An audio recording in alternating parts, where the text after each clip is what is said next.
कभी राम बन के कभी श्याम बन के चले आना, प्रभु जी चले आना। नमस्कार। मैं अंकुर शर्मा आप सभी का वन इंडिया हिंदी चैनल में स्वागत करती हूँ। महिला दिवस का मौका है और आज हम इस मौके पर उस शख्सियत से आपको मिलवाना चाहते हैं जो पिछले 25 सालों से अपनी सुरमई आवाज से आपके दिलों पर राज कर रही हैं। जी हाँ, मैं बात कर रही हूँ मशहूर गायिका तृप्ति शाक्या जी की, जो इस वक्त मेरे साथ उपस्थित है। चलिए उन्हीं से सीधे मुखातिब होते हैं। तृप्ति जी, बहुत बहुत स्वागत है आपका हमारे चैनल में। जी, नमस्कार और बहुत बहुत धन्यवाद मुझे अपने इस कार्यक्रम में शामिल करने के लिए। तृप्ति जी, बहुत सबसे पहले तो महिला दिवस की बहुत सारी शुभकामनाएं। जी हाँ, बहुत बहुत धन्यवाद। और मेरी तरफ से भी आपको और इस समय मुझे जितने लोग देख रहे हैं उनको जी। भी महिला दिवस की ढेर सारी बधाई और शुभकामना। बतौर महिला पिछले 25 साल से भजन गायकी में आपने एक नया मुकाम बनाया हुआ है जहां लोग पहुंच नहीं पाते। और आपके बाद भी बहुत सारे सिंगर्स आए, कुछ गानों से प्रचलित हुए, लेकिन तृप्ति शाक्या का स्थान अपनी जगह अटल है। क्या कहना चाहेंगी? जी, बस इसको ईश्वर का ही आशीर्वाद मैं समझूंगी, उन्हीं की कृपा है। जब तक उनकी कृपा है तब तक आपका कोई बाल भी बांका नहीं कर सकता है। जी। तो मैंने तो अपने आप को ईश्वर के ही हवाले कर रखा है। और मेरा भला या बुरा जो भी सोचना है वो उनका काम है। मैं बस अपना काम करती हूँ, अपने काम पर फोकस करके बाकी चीजें मैनेज करना वो सब ईश्वर का काम है। जी। आपका नाम लेते ही जहन में सिर्फ एक गीत सबसे पहले आता है। समझ तो आप गई जी। होंगी मैं किसका जिक्र कर रही हूँ। तो जी हाँ। मैं चाहती हूँ कि दो लाइनें गुनगुना दीजिए, फिर हम अपनी बातचीत का दौर आगे बढ़ाएंगे। जी हाँ, जरूर। कभी राम बन के कभी श्याम बन के चले आना, प्रभु जी चले आना। कभी राम बन के कभी श्याम बन के चले आना, प्रभु जी चले आना। तुम राम रूप में आना, तुम राम रूप में आना। सीता साथ लेके धनुष हाथ लेके चले आना, प्रभु जी चले आना। देखिए, अ, प्रभु राम का गुणगान कर रहे हैं तो उसमें भी सीता माँ का नाम आ रहा है। जी। मतलब कहीं भी किसी भी स्थान पर महिला कम नहीं है। चाहे वो प्रभु श्री राम हो, चाहे कृष्ण भगवान हो, चाहे भोलेनाथ हो, जी। सबके साथ एक स्त्री का जो जुड़ाव है वो जग जाहिर है, सभी जानते हैं। तो माता सीता के बगैर भी राम अधूरे हैं। तो जी। हर जगह एक नारी का एक अलग स्थान है, नारी का एक अलग सम्मान है। कहते हैं ना, जहाँ नारी होती है, जहाँ उनकी पूजा होती है, स्वर्ग वहीं होता है। आज जी जी, बिल्कुल। चीजें बदल गई हैं। अब महिलाएं अपने जागरूक हो चुकी हैं, अपने अधिकारों के बारे में जानती हैं, अपने बारे में बातें जी, करती हैं। कितना चुनौतीपूर्ण रहा आपका सफर जब आपने शुरुआत की थी? मैंने जब जिस दौर में शुरू किया था उस वक्त में बहुत ज्यादा मेरे सामने ऐसी कोई चुनौतियां नहीं थी। जी। क्योंकि मुझे लगता है कि ईश्वर की बड़ी कृपा रही है मुझ पर, और मेरे माता पिता का बहुत सहयोग रहा मेरे साथ मेरे करियर में। उन्होंने मेरे साथ कंधे से कंधा मिलाकर मेहनत की है और मुझे हर जगह लेकर जाते थे साथ में। तो ये एक ब्लेसिंग थी कि पेरेंट्स ऐसे इतने अच्छे मिले, अंडरस्टैंडिंग। और दूसरा, ईश्वर की ऐसी कृपा रही कि जहां भी मैं गई मुझे पीछे मुड़ के नहीं देखना पड़ा, मुझे बहुत ज्यादा संघर्ष नहीं करना पड़ा। ऐसा मुझे लगता है कि भगवान ने मेरे लिए ये सोच ही रखा था जी। और मुझे ये कला दी। एक सुंदर आवाज से मुझे नवाजा भगवान ने, जिसकी वजह से आज पूरी दुनिया मुझे जानती है, मेरे भजनों को सुनती है, और इतना प्यार और आशीर्वाद मिलता है लोगों का, बहुत अच्छा लगता है। जी। जहाँ तक भजन गायकी की बात है, बहुत सारे सिंगर्स आए, बहुत अच्छी आवाजें दी, गाने आए, लेकिन वो भी गायब हो गए। तृप्ति शाक्या जी। उन चंद लोगों में से हैं जिनको मतलब अगर आप सर्च करिए और आम आदमी से पूछिए कि भजन गायकी की कुछ गायिकाओं के नाम बताइए, तो उसमें अनुराधा जी का नाम और तृप्ति शाक्या का नाम सबसे पहले आता है। तो जी हाँ हाँ। ये जो लोग कहते हैं कि कोई भी चीज नंबर वन पर वही रहती है या निरंतर वही आगे रहती है जिसमें एक नया रूप रहता है, एक समरसता रहती है, लोग सुनते हैं। तो तृप्ति जी शाक्या की सफलता के पीछे क्या कारण है? आपको क्या लगता है, लोग क्यों देखिए, इतना पसंद कर रहे कहते हैं कि आप बर्तन को जितना चमकाएंगे, जितना घिसेंगे, उतनी चमक, उतना निखार उसमें आएगा। हैं? जी। तो ठीक इसी प्रकार एक कलाकार होता है, कलाकार की अपनी जो प्रतिभा है जी। उसको डेली पॉलिश करने की जरूरत है, रियाज डेली करना होता है। तो आप जितना रियाज में रहेंगे, जितना आप अपने ऊपर ध्यान देंगे, अपनी कला पर फोकस करेंगे, आपकी कला उतनी ही निखरेगी, दिन पे दिन निखरती ही चली जाएगी। और उसमें एक क्या बोलती हूँ कि एक फाउंडेशन आपकी मजबूत होती है। जब फाउंडेशन मजबूत होती है तो वो काफी दिनों तक ऐसी इमारत चलती है। तो ऐसा ही कुछ मेरे साथ भी है कि मेहनत मैंने बचपन से की है और अभी भी करती हूँ, अभी भी रियाज करती हूँ और अपने संगीत के प्रति मैं बहुत डिवोटेड हूँ।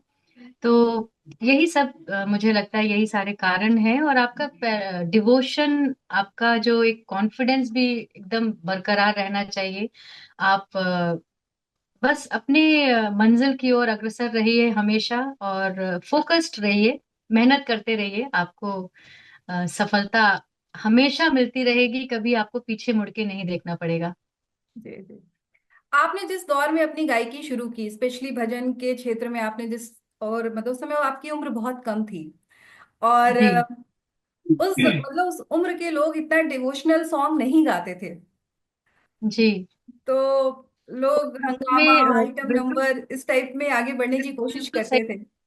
जी। उस दौर में भजन का इतना चलन नहीं था जी। और ना ही लोग इतना भजन इंटरेस्ट के साथ सुनते थे। उस समय फिल्मी गानों के प्रोग्राम, ऑर्केस्ट्रा प्रोग्राम्स ज्यादा होते थे, भजन के प्रोग्राम कंपैरेटिवली बहुत कम होते थे। जी। पर जैसे मैंने शुरुआत की और ये एल्बम जब रिलीज हुआ सन 2000 में, तो एल्बम रिलीज होते ही इस एल्बम ने बिल्कुल धूम मचा दी और बच्चे बच्चे की जबान पर ये भजन था।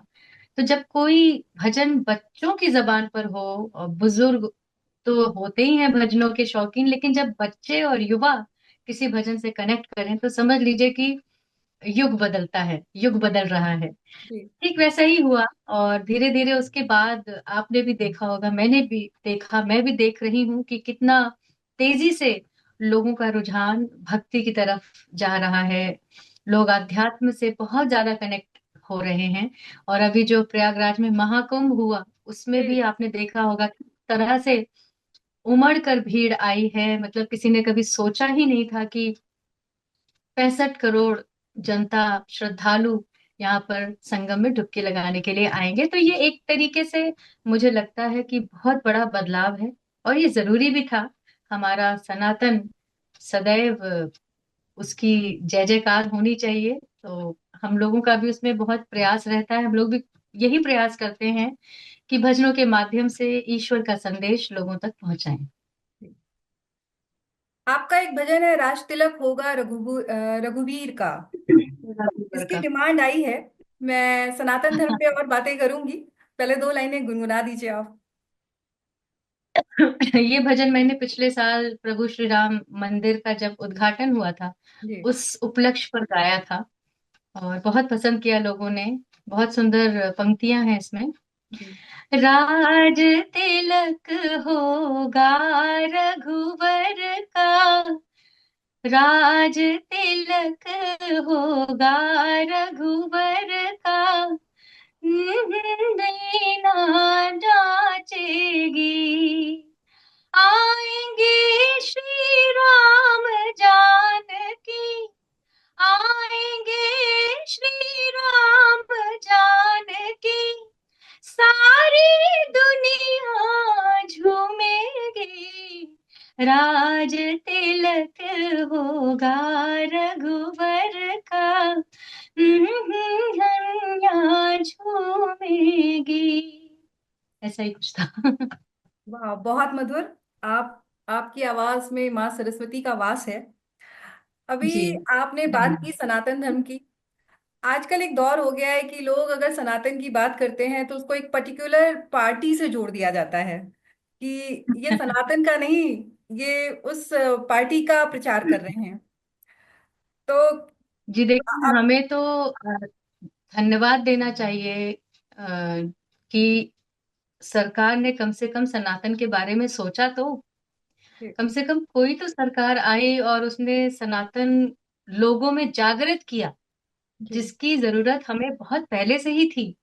और आज जो हमारा सनातन का जो स्वरूप है, जिस तरीके से लोग जागे हैं सनातन के प्रति, जो जागरूकता है, ये देखकर बहुत खुशी होती है, क्योंकि ये तो और पहले ही होना चाहिए था। लेकिन धन्यवाद हमारे मोदी जी का, जिन्होंने सनातन को जगाने का प्रयास किया और आज सनातन वाकई में जाग चुका है। अभी आपने प्रयागराज महाकुंभ की बात की। एक हम्म। समागम था जिसमें इतने सारे श्रद्धालु वहां पहुंचे। लेकिन जी कुछ लोगों ने इस पर आरोप भी लगाए कि यहाँ पर लोग सेलिब्रिटी जो हैं बनने आ रहे हैं, फोटो खिंचवा रहे हैं। ये सिर्फ इनका धर्म से लेना देना नहीं है, इनको बस हाईलाइट होना है। देखिए, ये तो होता है। बहुत से लोग शौक में आते हैं। जी। लोगों को ये लगता है कि उसका स्टेटस देखा, डुबकी लगाते हुए उसने अपना स्टेटस डाला सोशल मीडिया पे या रील बनाई, जी। तो हर किसी को एक शौक भी था कि हम जाएं और हम भी फोटो खींच के या वीडियो बना के, रील बना करके सोशल मीडिया पे अपलोड करें। तो एक ट्रेंड तो था ही। भाई, आजकल ट्रेंडिंग का जमाना है। कोई भी चीज ट्रेंडिंग में आती है तो हर आदमी उसके पीछे भागता है। चाहे वो फिल्म हो, चाहे फिल्मी गाना हो, चाहे कोई भी मैटर हो, जहां ट्रेंडिंग की बात आती है तो हर आदमी उसके पीछे भागता है। तो मेरा ख्याल है, चाहे इसी कारण से लोग गए हों, लेकिन गए तो कुछ पुण्य काम करने ही गए। वहां पे गंगा मैया का दर्शन किया और लोगों ने डुबकियां लगाई, लोगों ने अपने पाप धुले संगम में डुबकी लगाकर। जिस भी मंशा से गए हों, लेकिन अंततः शुभ कार्य करके ही आए। तो जी। किसी भी माध्यम से जाएं, चाहे ट्रेंडिंग की भावना लेकर के जाएं, चाहे भक्ति की भावना लेकर के जाएं, लेकिन काम तो अच्छा ही हो रहा। उन्होंने अच्छा काम ही किया, कम से कम हमारे सनातन को और आगे बढ़ाया। मुझे तो इसी बात की खुशी है। तृप्ति जी, हर किसी की लाइफ में कोई ना कोई प्रेरणा होती है जिसको देखकर वो आगे बढ़ते हैं। आज तृप्ति शाक्या भी बहुत सारे लोगों की प्रेरणा है। तो तृप्ति की प्रेरणा कौन है जिसको देखकर तृप्ति ने संगीत के क्षेत्र में आगे बढ़ने की सोची? मैंने जब से होश संभाला, तो मैं लता जी के और आशा जी के गाने सुना करती थी रेडियो पे। जी। और उनके गानों को सुनकर मैंने आधा संगीत सीख लिया। उनके गानों को जो ध्यान पूर्वक अगर आप सुनेंगे, कोई भी सिंगर से मैं ये बात हमेशा कहती हूँ कि अपने लेजेंडरी सिंगर्स को जरूर सुनना चाहिए। और उनको सुनकर जो आप सीखेंगे ना, उनका उनका कितना बड़ा तजुर्बा है, उनकी जो टेक्निकलिटीज हैं, वो अगर आपको समझ में आ गई तो आपके लिए गाना और आसान हो जाता है। तो मैंने उनको बहुत सुना, मैंने उनके गानों को खूब गाया। बचपन में खूब गाती थी मैं लता जी, आशा जी के गानों को। और 50% म्यूजिक तो मैंने यूं ही सीख लिया था उनके गानों को सुनकर। अच्छा। तो बचपन से वही मेरी आइडियल रही हैं और उनको हमेशा मैंने फॉलो किया है और आज भी करती हूँ। अब जब नाम आपने लता जी और आशा जी का लिया है तो ऐसा कौन सा गीत है जिसको सुनने के बाद आपको लगता हो कि काश मैं भी ये गा सकती या मैंने गाया होता? जरूर, लता जी का तो एक्चुअली कोई एक गाना बताना, ये तो जी। बहुत ही हाँ, मुश्किल बहुत काम है। मुश्किल है। जी। क्योंकि उनके सारे ही गाने इतने अच्छे हैं, लेकिन फिर भी जो मेरे फेवरेट सॉन्ग्स की जो लिस्ट है लता जी के गानों की, जी। उनमें से एक गाना मैं जरूर गुनगुनाना चाहूंगी। नाम गुम जाएगा, चेहरा ये बदल जाएगा, मेरी आवाज है, पहचान है, अगर याद रहे हो, नाम गुम जाएगा, चेहरा ये बदल जाएगा, मेरी आवाज है, पहचान है, गर याद रहे। वाकई ये अद्भुत है। तृप्ति जी, आपने भजन से अलग हटकर भी कुछ फिल्मों में गाने गाए हैं और भोजपुरी में भी आपका योगदान रहा है। तो अब बॉलीवुड को लेकर जिस तरह से आजकल सिंगर्स आते हैं, बहुत धूम धड़ाका होता है। हाँ। आपने चेंजेस देखे होंगे। तो आप बहुत। मुस्कुरा रही हैं, आप समझ रही हैं मैं क्या पूछना चाह रही हूँ। तो जो जी हाँ, भीड़ चाल है, वो आते हैं फिर गायब हो जाते हैं। तो कुछ, क्या इसके पीछे कारण है? इसके पीछे एक ही कारण है कि आज का जो संगीत है वो आधुनिकता से परिपूर्ण है। और हमारा जो पुराना संगीत है, जो हमारे लेजेंडरी सिंगर्स गा के गए, लता जी, आशा जी, मोहम्मद रफी साहब, किशोर कुमार जी, मुकेश जी, ये इन्होंने जो गाने गाए, या उस जमाने में जो काम होता था, उस जमाने में लाइव रिकॉर्डिंग्स होती थी। सारे म्यूजिशियंस एक साथ स्टूडियो में होते थे, singers, chorus singers, music director इशारे करता था और सब अपना अपना पार्ट फॉलो करते थे, अपना अपना गाना गाते थे। सब सब कुछ लाइव होता था। उसमें बीच में अगर किसी से भी मिस्टेक हो गई तो फिर से शुरू से गाना रिकॉर्ड शुरू होता था। तो सांप सीढ़ी वाला खेल होता था। तो वो जो काम होता था ना, उसमें एक अलग ही डेप्थ होती थी। और वो जो म्यूजिक डायरेक्टर्स उस दौर के थे, वो बहुत ही सोचते थे, बहुत सोच समझ के कोई भी कॉम्पोजिशन बनाते थे, कोई भी गाना जो लिखते थे, राइटर्स थे वो भी दुनिया भर के उनके जो थॉट्स होते थे, पता नहीं कहाँ कहाँ से अच्छे अच्छे थॉट्स लाते थे, बहुत सोच के लिखते थे। तो उस दौर में गाने धड़ाधड़ नहीं बनते थे। उस दौर में गाने बहुत धीमे धीमे बनते थे, समय लगता था, एक एक महीना लगता था एक एक गाना रिकॉर्ड होने में। तो जब कोई किसी काम में इतना समय लगता है तो नेचुरली आप सोच सकते हैं कि उस काम का आउटपुट क्या होगा। तो यही कारण है कि उस जमाने में जो लाइव रिकॉर्डिंग्स होती थी, सब एकदम परफेक्ट गाते थे। गलती कहीं से भी कोई किसी से ना हो, यही प्रयास होता था, और एकदम परफेक्शन के साथ गाते थे। तो वो जो गा के गए हैं, उन लोगों ने जो काम किया है, उसकी तो बात ही अलग है, उसका तो कोई कंपैरिजन ही नहीं है। आज के डेट में क्या है, आजकल सब कुछ डिजिटल है, कंप्यूटराइज्ड।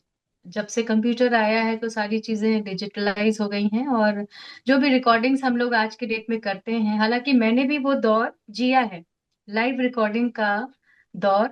जब था, मैं उसी समय आई थी, और मैंने भी बहुत सारी लाइव रिकॉर्डिंग्स की हैं। तो उस रिकॉर्डिंग की बात अलग ही होती थी। आज भले ही आधुनिकता बहुत ज्यादा है और बहुत टेक्निकल काम होता है, आजकल सब कंप्यूटर से सारा काम होता है।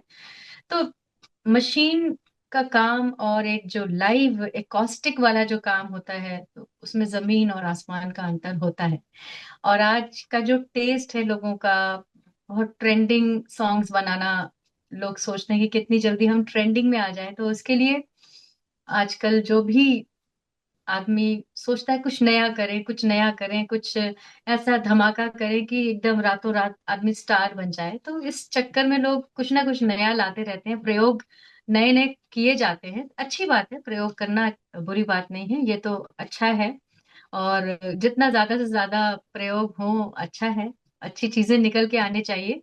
बस ये कि इतना ज्यादा काम होता है या इतना टेक्निकल काम है कि वो ज्यादा दिन तक टिकता नहीं है। जी।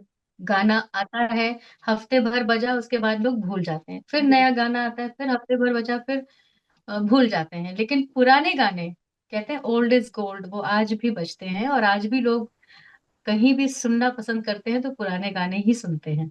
जी। तृप्ति, भजन के अलावा और क्या गाती हैं? मुझे सब कुछ गाना अच्छा लगता है। मैं फोक भी गाती हूँ, मैं गजलें भी गाती हूँ, फिल्मी सॉन्ग्स भी गाती हूँ। सब कुछ गाना मुझे अच्छा लगता है, बस अच्छा होना चाहिए, धुन अच्छी होनी चाहिए। कोई भी गाना जो आपके दिल को छुए, वो मुझे गाना अच्छा लगता है। तो कुछ सुना दीजिए जो आपके दिल को छू रहा हो। देखिए, महिला दिवस की बात हो रही है, जी। महिलाओं के सम्मान की बात हो रही है।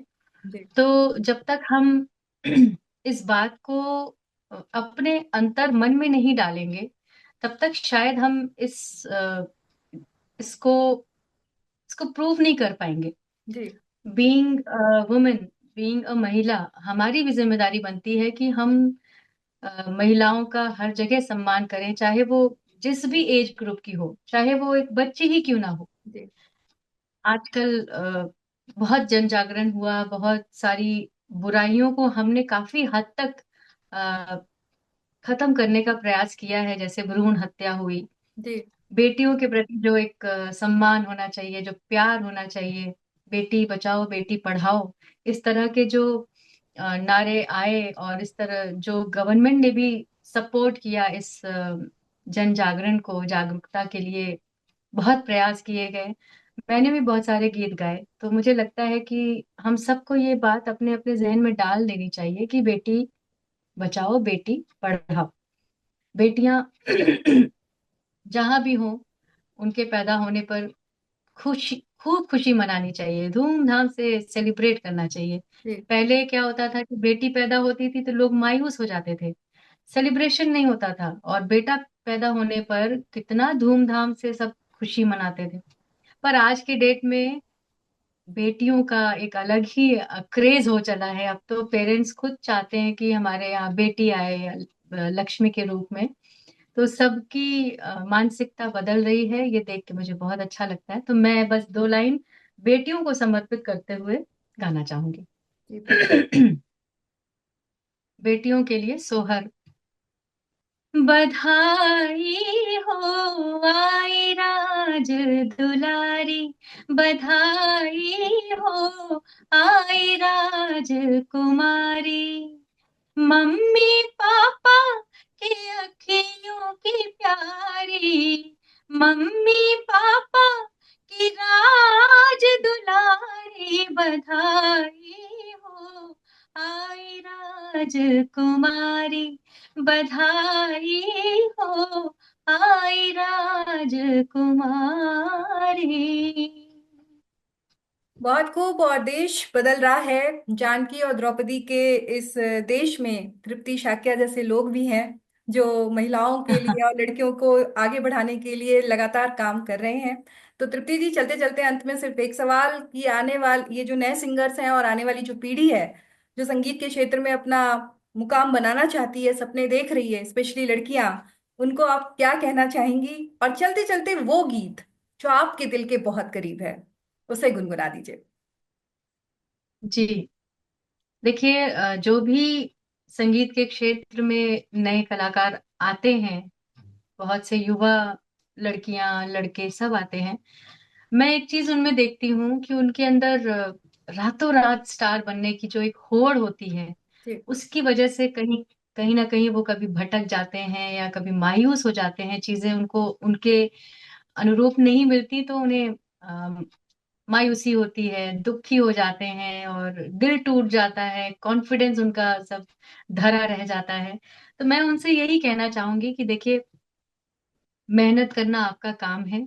अगर आपके भाग्य में सफलता लिखी है, तो उसे कोई बदल भी नहीं सकता, आपको सफलता जरूर मिलेगी। हाँ, समय लगता है किसी भी चीज में, कोई भी चीज आपके लाइफ में आने में समय लग सकता है, लेकिन अगर आप में हुनर है, आप में टैलेंट है, तो आपको सफलता जरूर मिलेगी। लेकिन उसके लिए आपको मेहनत भी उसी ढंग से करनी पड़ेगी। आपको सीखना पड़ेगा। बहुत से सिंगर्स आते हैं बिना सीखे, सोचते हैं कि मुझे एक ऊंचा अच्छा मकाम मिल जाए, लेकिन बिना सीखे अगर आप चाहोगे कि सेटल हो जाओ या सिंगर बन जाएंगे, तो ये पॉसिबल नहीं है। आपको एक अपना फाउंडेशन उसको स्ट्रॉन्ग करना पड़ेगा। तो उसके लिए क्लासिकल की ट्रेनिंग लेना बहुत जरूरी है, जो मैंने भी ली, और मेरी तरह जितने भी सिंगर्स हैं सब क्लासिकल सीख करके उसके बाद ही इस प्रोफेशन में आगे आते हैं। तो मेहनत करिए, सीखिए, और पेशेंस रखिए, और कॉन्फिडेंस के साथ अपना काम करिए। आपको सफलता एक ना एक दिन जरूर मिलेगी। तो चलते चलते भी। जी हाँ, जरूर। अभी मैंने हाल ही में एक गाना गाया था प्रभु श्री राम के लिए, बहुत ही सुंदर भाव है। मैं उसी की दो पंक्तियां सुनाना चाहूंगी। राम के दुलार की बात ही निराली है। राम के दुलार की बात ही निराली है। राम नाम होली है, राम ही दिवाली है।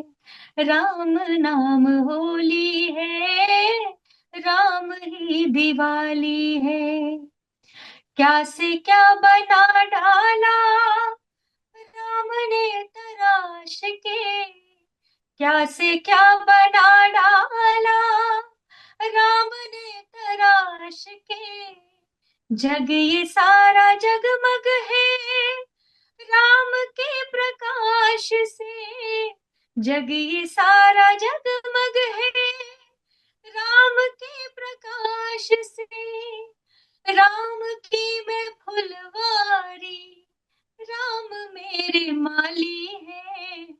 राम की मैं फुलवारी, राम मेरे माली है। राम नाम होली है, राम ही दिवाली है। राम नाम होली है, राम ही दिवाली है। रियली राम नाम ही होली है और राम ही दिवाली है। तृप्ति जी, हमसे बात करने के लिए बहुत सारा धन्यवाद, और आने वाले वक्त के लिए बहुत सारी शुभकामनाएं। एक बार फिर से आपको महिला दिवस की बहुत सारी बधाई। बहुत बहुत धन्यवाद। तो ये थी तृप्ति शाक्या जी, जिनसे हम सीधे मुखातिब थे। हम फिर हाजिर होंगे एक नई हस्ती के साथ। तब तक आप लोग रखें अपना ख्याल। आज के लिए बस इतना ही। नमस्कार।